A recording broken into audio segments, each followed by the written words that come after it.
Here is the happy conclusion to a story which began just 3 weeks ago, when this young man arrived at a Ford main dealer's in search of a job. The reception office couldn't have been easier to find, and he was dealt with promptly. Having an appointment with the service manager, he was shown to his office and politely asked to wait. Ken, that was his name, was not unnaturally a bit nervous, and he hoped he'd be able to hide it during the interview. He took a look round and noticed that the office was designed to give the service manager a clear view of all that went on in the reception area. A car had just arrived, and Ken watched customer and receptionist together, wondering what they were saying. Have you got a voucher, sir? Yes. Here it is. Thank you. Well, that looks after the monthly oil and grease. But can you do it by this afternoon? Got an important date. Oh, yes, sir. You can have it by 11 o'clock. Jolly good. And could you also check the brakes? We'll look after it, sir. Wacko, see you later. Good morning, sir. And if you ask me, it's due for a decoke. I'm not getting the acceleration I used to. Sluggish, that's what it is. Sticky valves, probably. You've had your car 4 years and covered 46,000 miles. High time for a decoke, then. I'll get a tester's report on your engine. It may need a reconditioned one. Listen, I'm not made of money. If it's just the valves... It might be cheaper in the long run. You've got the advantage of everything new. Good morning. Johnson? Sorry to have kept you waiting. Sit down, will you? Not the best introduction, but no one is at their best at an interview, as this manager knew well. You've come in answer to our advertisement for a receptionist? Yes, that's right, sir. How much experience have you had? Not very much, I'm afraid. I was a mechanic in my last place, but I was transferred once to reception for a week.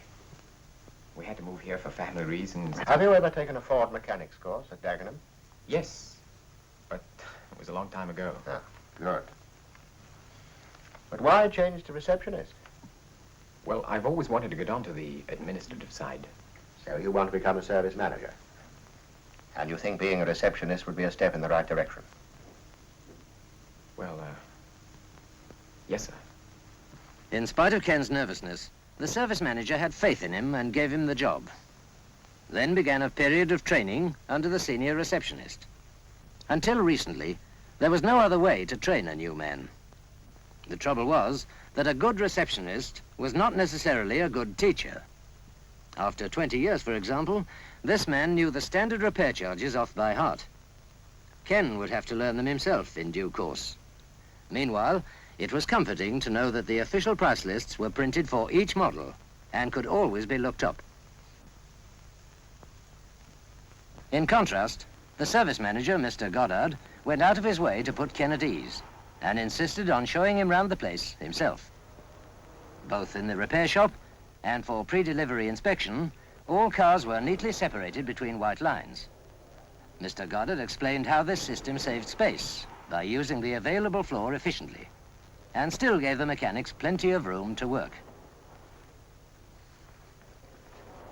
An equal amount of thought and planning had gone into the layout of the stores, which were placed in a central position where the various departments could draw from them most easily.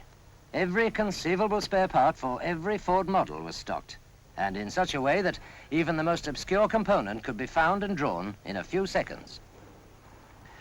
As an ex-mechanic, Ken was quite familiar with the special tools rack. He immediately spotted that the oil seal replacer had been withdrawn.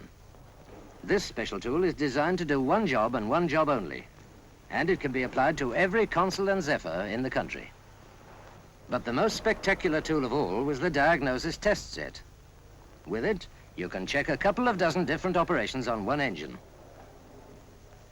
Ken and Mr. Goddard watched distributor points being checked electrically with a stroboscope.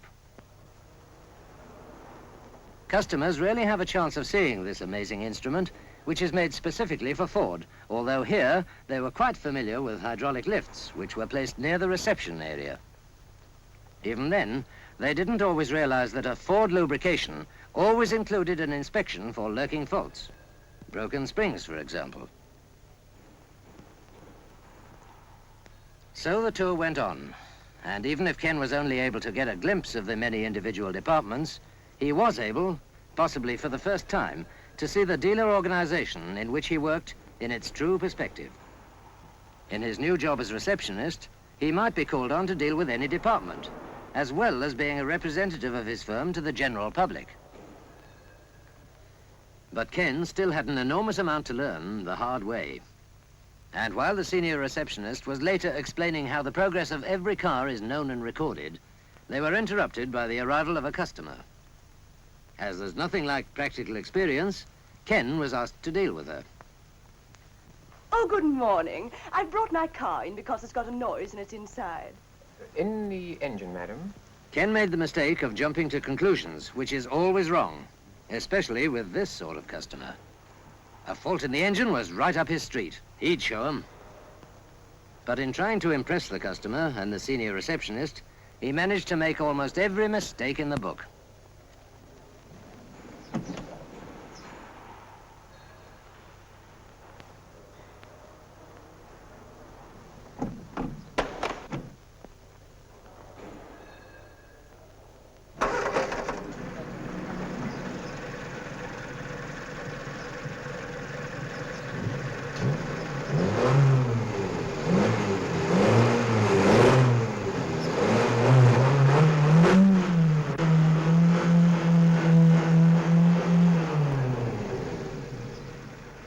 Good morning, Miss Clutterbuck. Oh, good morning. This nice man is trying to find a noise in my gears. Gears. Just like a woman, thought Ken. But it was his own fault. The senior receptionist quickly sorted things out and handed the car over to a tester, which is what Ken should have done in the first place. It is not a receptionist's job to do a full diagnosis on the spot. It holds everyone else up. The customer was escorted firmly but politely to the waiting room, and Ken... No wonder Ken looked depressed. It wasn't long before he found himself back in the service manager's office, but not for the lecture he expected. Mr. Goddard had been reading about a new training course for Ford receptionists, and the idea appealed to Ken. He didn't want to make mistakes. Mr. Goddard got on to Dagenham straight away. He'd try to put Ken on that course immediately. Another visit to the Ford plant at Dagenham would be no novelty for Ken, but a course for receptionists at the service school was something new. Remember, the receptionist is the link between this Ford service and the outside world. It is upon your smart appearance, your good manners, your promptness and efficiency that customers will form their judgment of the dealership you represent. Remember that reception is fundamentally a personal service job. While Ken was attending his first lecture on reception, others in this school dedicated to Ford service were busy with courses on a whole range of different subjects. Fuel injection for diesel engines, for example. In another room, a refresher course on car radios was in progress. The idea of a course for service managers always seemed to amuse mechanics, whose own lectures were purely technical and included subjects like transmission systems for every Ford car and commercial vehicle on the road. These glimpses of the school give some idea of the technical knowledge and of the spirit which lie behind Ford service.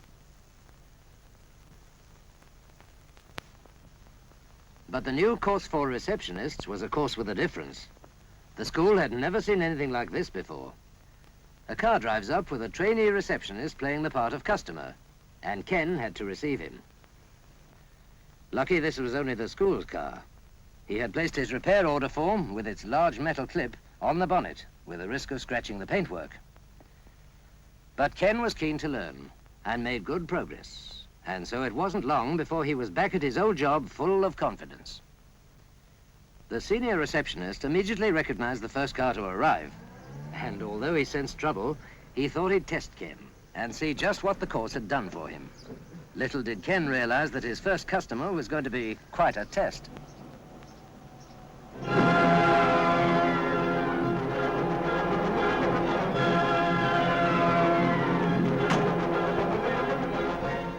Owners of new cars do not expect them to develop mysterious rattles, particularly Gilbert Harding.